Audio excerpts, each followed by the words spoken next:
যে ডক্টর ইউনূস দেশে আপনি বলেছেন যে কিছু ভুল হচ্ছে, কিছু ভ্রান্তি হচ্ছে, উনি চেষ্টা করছেন, ভুল বেশি নাকি ঠিক বেশি, মানে আপনার কিরকম মনে হয় মানে দেশ পরিচালনা? না, এটা ইউনূস স্যার কিন্তু চায়নার সিজিটিএনকে একটা সাক্ষাৎকার দিয়েছিল, সেখানে উনি স্পষ্টত বলেছিল ওনার দায়িত্ব হলো দেশে বড় একটি তরুণ প্রজন্ম রয়েছে, তার এই তরুণ প্রজন্মকে অর্থনৈতিকভাবে স্বাবলম্বী করা এবং দেশকে স্বনির্ভর করে একটি জায়গায় নিয়ে যাওয়া। সেই জায়গাতে আমি মনে করি ওনার যে কাজের প্রগ্রেস গুলো এগুলো অনেক ক্ষেত্রে সন্তোষজনক, কিন্তু কিছু কিছু ক্ষেত্রে যে ইনস্টিটিউট গুলা, পুলিশের এখনো ট্রাস্ট আসে না। ইউনূস স্যার যতই বলুক যে আইন শৃঙ্খলা উন্নতি করুন, পুলিশের যদি মাঠে ট্রাস্ট না আসে এবং সেই জায়গাতে যদি তারা কাজ না করতে পারে, তাহলে কিন্তু হলো স্যার অর্ডার করবে কিন্তু কাজগুলো কিন্তু হবে না। এখন পুলিশ বাহিনীকে ঢেলে সাজানো হয়েছে, পুরনো অবসরপ্রাপ্ত পুলিশ কর্মকর্তা তাদেরকে নিয়ে এসে গুরুত্বপূর্ণ জায়গায় বসানো হয়েছে। আওয়ামী পুলিশ তো এখন একটাও নাই। আওয়ামী পুলিশ নাই খালিদ ভাই। যখন আমরা ঢাকাতে ট্রাফিকে চলাফেরা করি, আপনার সেই ময়মনসিংহ থেকে একজন পুলিশকে ঢাকা এনে ট্রাফিকে দেওয়া হয়েছে। তো ময়মনসিংহ এর যে ট্রাফিক ব্যবস্থা, ওনার এখানে অভ্যস্ত হতে 2 থেকে 3 মাস সময় লাগবে। এমনি ভাবে এখানে যে পুলিশের যে বিন্যাসটা করা হয়েছে, ঢাকার পুলিশকে অন্য জায়গায় নিয়ে যাওয়া হয়েছে, ওইখানে পুলিশকে এখানে আনা হয়েছে, আবার অনেকরে বাদ দেওয়া হয়েছে। আর যে সিস্টেমটা গত 15 বছরে গড়া হয়েছে, আমরা তো ব্যক্তি ধরে আলোচনা করি, কিন্তু আমাদের সিস্টেমেটিক, আমাদের কি পুলিশের কোনো ল রয়েছে? সেখানে যদি কমিশন গুলো থাকতো, আমরা তখন তাদেরকে আস্ক করতাম যে কমিশন অনুযায়ী কেন চলছে না, বা এই রুলস রেগুলেশন অনুযায়ী কেন চলছে না। আমরা তো পুলিশ কমিশনার বা ব্যক্তিগত জায়গায় আলোচনা দিয়ে থাকি, কিন্তু আমরা নতুন বাংলাদেশে কোনো ব্যক্তি আলোচনায় যেতে চাই না। কোন ব্যক্তির জন্য কোন পদ সৃষ্টি বা ব্যক্তির সুযোগ সুবিধা সৃষ্টির জন্য আমরা কোনো প্রক্রিয়াতে যেতে চাই না। জনাব পাটোয়ারী, আপনারা যদি খেয়াল করেন তাহলে আপনারা দেখবেন যে এই কথা কিন্তু অনেক দিন ধরে আমরা শুনতেছি যে প্রশাসন ঠিকমতো সহায়তা করতেছে না, পুলিশ ঠিকমতো মাঠে নামতেছে না, সেই জন্য আমরা পারতেছি না। ডক্টর ইউনূস সাহেব পারছেন, এরকম কি দেখে আপনার মনে হয়েছে যে তরুণদের জন্য বিশাল কিছু করে দিয়ে গেছেন? সেটা একটু আমাদেরকে একটু বলবেন পরের পর্যায়ে। আমাদের একটু গুচ্ছ প্রশ্নগুলি একটু আমরা একটু করে রাখি। সেইটা হচ্ছে যে আপনাদের দল ক্ষমতায় এলে কি ইউনূস সাহেবের চেয়ে, ধরেন আপনার দল যদি ক্ষমতায় আসে, কারণ আমি দেখতে পাচ্ছি যে এনসিপি অনেকগুলি ভালো ভালো কথা বলতেছে, যেই ভালো ভালো কথাগুলি আসলে ডিফেন্সিভ মনে হয়, অনেক সময় মনে হয় যে ক্ষমতায় যেহেতু যাবো না তাহলে কিছু ভালো কথা বলে রাখি।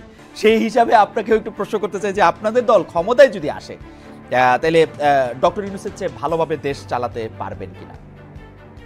না, ক্ষমতায় থেকে যদি দেশকে ভালো মতো চালাতে হয়, প্রথমত আপনাকে সিস্টেম বিল্ড আপ করতে হবে। অতীতে আমাদের যে 53 বছর যে সিস্টেমটা রয়েছে, সেটা অনুযায়ী দেশ চলে না এবং দেশ বাধাগ্রস্ত হয়েছে এবং দেশ ধ্বংসস্তূপে পরিণত হয়েছে, সেটা আমাদের সামনে একদমই দৃশ্যমান। সেই জায়গা থেকে এনসিপি কি ক্ষমতায় আসবে, বিএনপি কি ক্ষমতা আসবে, সেটা কিন্তু মুখ্য বিষয় না। মুখ্য বিষয় হলো সিস্টেমের মধ্যে কে আসবে। আপনারা দেখেছেন যে কানাডা একটা প্রবলেমে পড়েছে, সেখানে কিন্তু তাদের সিস্টেমে মেক করে দিয়েছে, দলের মধ্য দিয়ে নতুন ভাবে প্রধানমন্ত্রী হয়েছে এবং সেইখানে তারা কিন্তু সেটা ভালো কথাই বলছেন।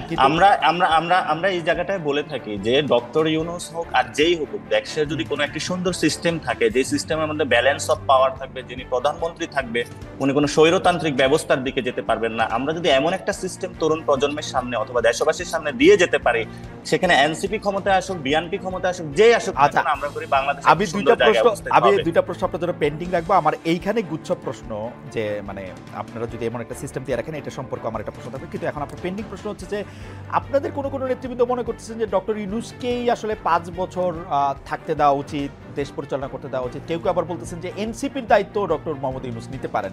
এই ইচ্ছাটা কি আপনাদের দলের মধ্যে একটু আসে, তাই না? মানে না, প্রথমত আমাদের এনসিপির দায়িত্ব ডক্টর ইউনূস সাহেব নেক, এরকম কোনো ইচ্ছা আমাদের প্রশ্ন নাই, 1 নাম্বার। 2 নাম্বার জায়গাটা হলো, তাহলে আমরা যদি ক্ষমতার এই জায়গাটা নিতে পারতাম, তাহলে কিন্তু সেই ছাত্ররা প্রথমে ইউনূস স্যারকে রিকোয়েস্ট না করে নিজেদের জায়গা থেকে অনেক কাজ করতে পারতো। প্রথমত এটা। দ্বিতীয়ত হলো যে জিনিসটা, না আপনারা ইউনূস সাহেবকে চাইছেন, রাজি করাইছেন, আমরা এবং আপনাদের দলের একজন গুরুত্বপূর্ণ নেতা জনাব সার্জিস আলমকে এই কথা বলছেন না?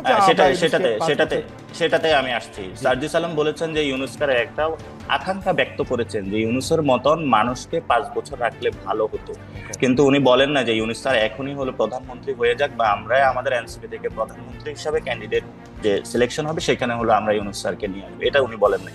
তো পিপলস উইলতে এটা শুধু সার্জিস কেন, আমরা যখন রিক্সাওয়ালার সাথে কথা বলি, শ্রমিকের সাথে কথা বলি, যার সাথে কথা বলি না যে ইউনূস খুব ভালো চালাচ্ছে, কারণ আপনি বিলিভ ইউর নট, এখানে রমজানে মানুষ যে ধরনের রিলিফ পেয়েছে, এটা গত 53 বছরের ইতিহাসে বাংলাদেশে এমন কোনো কাহিনী হয়নি। এখানে মানুষ যথেষ্টভাবে এই রমজানের রিলিফ ছিল, সুন্দরভাবে ঈদ আয়োজন হয়েছে। যার ফলশ্রুতিতে আপনারা দেখেছেন যখন ইউনূস স্যার সেই ঈদগাহে গিয়েছিল, জনতা তাদেরকে এসে লাল সালাম অভিনন্দন জানিয়েছে। আপনারা এটা মনে করতেছেন যে এটা প্রফেসর দৃশ্যমান। ইউনূস যদি 5 বছর ক্ষমতায় থাকতো সেটা ভালো হতো, তাই তো? না, এটা হলো ব্যক্তিগত জায়গা থেকে অনেকে আকাঙ্ক্ষা প্রকাশ করে থাকে, কিন্তু আমরা যখন আপনারা তো সামষ্টিক আকাঙ্ক্ষাও তাই দেখতে পাচ্ছেন যে ডক্টর ইউনূস থাকবেন। না, সামষ্টিক আকাঙ্ক্ষা এটা না। সামষ্টিক আকাঙ্ক্ষাটা হলো জনগণ যে জিনিসটা চাবে, ডক্টর ইউনূসকে যদি চায় যে তিনি আরো থাকুক, তবে আমাদের যে প্রস্তাবনাটা এনসিপির পক্ষ থেকে আমরা বলে থাকি যে 2000 বা 1000 যে মানুষগুলো শহীদ হয়েছে, 50,000 মানুষ আহত, তারা কিন্তু ডেমোক্রেটিক ফাইট করেছিল গত 15 বছরে যে স্বৈরতান্ত্রিক ব্যবস্থার বিরুদ্ধে। ফলত আমরা দ্রুত চাই ডেমোক্রেটিক প্রক্রিয়ার মাধ্যমে দেশটা যাক। যেহেতু আমরা ন্যাশন স্টেটে রয়েছি, এখানে আমাদের একমাত্র স্টেবল পজিশনে যাওয়ার জন্য ডেমোক্রেসিকে আমরা রেস্টোর করতে হবে। এখন ডেমোক্রেসিকে যদি আমরা ফিরিয়ে আনতে না পারি, কোনো ব্যবস্থায় যাদেরকে হলো 10-15 বছর বা 1 বছর 6 মাসের জন্য যদি কেউ থাকতে চায় বা কোনো প্রক্রিয়ার মধ্যে যেতে চায়, সেটার আমরা বিরোধী। আমরা বলি যে দেশটা একটি গণতান্ত্রিক প্রক্রিয়া যায়, গণতান্ত্রিক প্রক্রিয়ার মধ্যে আপনি প্রধানমন্ত্রী হন, মাহাদি ভাই প্রধানমন্ত্রী হন, যে কেউ প্রধানমন্ত্রী হন, নো প্রবলেম। কিন্তু আপনাদের আশা হচ্ছে ডক্টর ইউনূসের মতো কেউ হোক, ডক্টর ইউনূসের মতন কেউ হোক, বা যে কোনো মানুষ এসে, যে আমাদের এখানে সেই রংপুর হোক, ময়মনসিংহ হোক, যে ছেলেটা এখনো বর্তমানে রাজনীতিতে অংশগ্রহণ করতে পারে না, আমরা তাকেও প্রধানমন্ত্রী হওয়ার সুযোগ দিতে চাই। কারণ আমরা মনে করি আমাদের তারুণ্যের কথা বলবেন, are not that Tarunya, not that না, এটা না, যাই হোক না ভাই, আমি এটা একটু শেষ করি। নট দ্যাট তারুণ্য, আমরা বলেছি যে কোন পরিবারতন্ত্র বা স্বৈরতান্ত্রিক ব্যবস্থার বিরুদ্ধে আমরা সেখানে বলে থাকি প্রত্যেকটা মানুষের আপনিও সুযোগ পান যে আপনি প্রধানমন্ত্রী হওয়ার যোগ্যতায় আসুন, সেই রেসে আসুন, কিন্তু সেই সুযোগটা সেটা ভোটে হলে ভালো তো না। সেই জিনিসটা তো ভোট তো বাংলাদেশে যেই আপনার ধরেন ফ্যামিলিগত একটা দল আছে, আপনি সেটা উত্তরাধিকারী সূত্রে পাবেন, আপনি প্রধানমন্ত্রীও হবেন, এরকমই বলে মানুষ ধরে নেয়। কিন্তু এই জন্যই মাহাদি ভাই যে কথাটা বলেছিল যে ওয়েস্টমিনিস্টার সিস্টেম, অথবা আগেও যারা বলতো, সেখানে দলগত প্রক্রিয়া কিন্তু ওনারা লক্ষ্য রাখছে না, শুধু হলো পার্লামেন্টের সিস্টেমটা ওনারা রেটরিক আকারে বলে থাকে, এটা ইমপ্লিমেন্টেশনের জায়গাতে ওনারা একবারও এলে বলেছে যে যেখানে হলো আমাদের বাংলাদেশি বংশোদ্ভূত এবং শেখ হাসিনার যে হিয়ারের মধ্যে একজন আছে, তাকে দুর্নীতির দায়ে যখন তাকে সেখানে হলো খারিজ করা হলো, কিন্তু বাংলাদেশে গত 2001 থেকে 6 পর্যন্ত দুর্নীতির কোনো বিচার হয় না, এবং গত 53 বছরে বাংলাদেশে এই পর্যন্ত আমরা দুদকের মতো আমার মনে হয় যে দুর্নীতির বিচার তারপরে 2001 থেকে 2006 পর্যন্ত কি হয়েছে সেটা আমরা শুনবো। আমরা একটু আপনার কাছে প্রশ্ন দুটি আমি একটু করে রাখি। প্রথম যেটি আমার একটু জানতে হবে সেটি হচ্ছে যে আপনারা একটি নতুন সিস্টেম দিয়ে যেতে চান। এনসিপি দেখে আমরা কেমনে বুঝবো যে আপনারা নতুন সিস্টেমের বা নতুন বন্দোবস্তের একটি রাজনৈতিক দল? আপনারা রাজনৈতিক দল হিসাবে ব্যবসায়ীদের থেকে চাঁদা নেন, কারা আপনাদের চাঁদা দেয় সেটা আপনারা বলেন না, আপনারা বাড়ি ভাড়া কোত্থেকে দেয় সেটা আপনারা বলেন না, আপনারা 150-155 গাড়ি করে ঘুরে বেড়ান, আপনারা আপনাদের মতো করে চলেন। আমরা বিভিন্ন জায়গা থেকে আপনাদের সম্পর্কে বিভিন্ন কথা শুনি, আপনাদের লোকজন ফোন করে চিফ জুডিশিয়াল ম্যাজিস্ট্রেটকে তুলে নিয়ে যেতে পারে। তো এটা আপনারা কোথা থেকে নতুন রাজনীতির কথা আপনারা এটা বলতেছেন সেটা একটু আমাদের একটু বলবেন। আর সংস্কারের ক্ষেত্রেও মানে এই প্রশ্নটা আমি করে রাখি, আসবো আমি আপনার কাছে। আর সংস্কারের ক্ষেত্রেও আপনারা বলতেছেন যে আপনারা সব সংস্কার যেগুলি গুরুত্বপূর্ণ সংস্কার সেটা আপনি মানবেন, কিন্তু 70 অনুচ্ছেদ যেটা ফ্লোর ক্রসিং, যেটা আমাদের সংবিধানের আমার বিবেচনায় সবচেয়ে বড় কালো স্পট, সেইটার ব্যাপারে আপনারা আবার 70 অনুচ্ছেদ চান যাতে আপনাদের দলের থেকে কেউ অন্য জায়গায় না যেতে পারে। সেটির ব্যাপারে আমি প্রশ্ন করে রাখলাম, আবার আসবো। আপনি ভেবে সুন্দর করে চমৎকার করে বরাবরের মতো আমার ভাবনা আছে, ইনশাআল্লাহ আসলে বলবো। ঠিক আছে, আমি একটু ডক্টর মাহাদি আমিনের কাছে আসি। ডক্টর মাহাদি আমিন, আমরা 70 অনুচ্ছেদের ব্যাপারে আপনাকে একটু প্রশ্ন করতে চাই।